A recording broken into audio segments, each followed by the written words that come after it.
Hello and welcome back. Today we're going to solve word problems using systems of linear equations. Our problem for today says, Mary went to a garage sale and bought a total of 18 books. Chapter books cost 75 cents and picture books cost 25 cents. Mary spent a total of $10.50. Write and solve a system of equations to determine how many chapter books she bought. We always start off these types of problems by determining what our variables are going to represent. So for this one, let's use X to represent the number of chapter books that Mary bought, and Y will represent the number of picture books that she bought. From here, we need to start writing our equations. We know that she bought a total of 18 books, so in our first equation, we're going to say the number of chapter books she bought plus the number of picture books she bought equal the total of 18. In this problem, we're also given the price of each type of book. We know chapter books cost 75 cents and picture books cost 25 cents.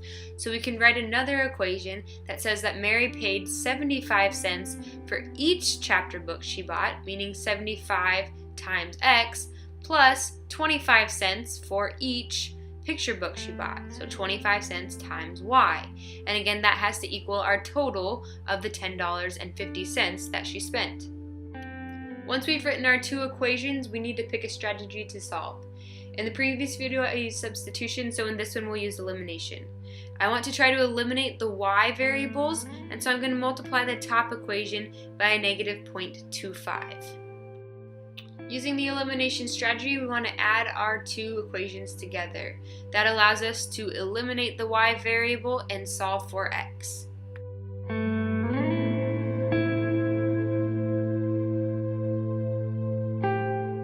Using our strategies to solve equations, we're going to end up dividing 6 by 0.5, and that leaves us with x is equal to 12.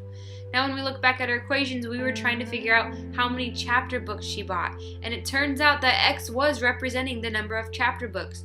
So actually at this point, we've solved everything that we need to solve in order to answer our question, because our answer is Mary bought 12 chapter books. So we could end there. If we wanted to also figure out the number of picture books, we could substitute it back into that top equation and figure out that Mary did also buy 6 picture books.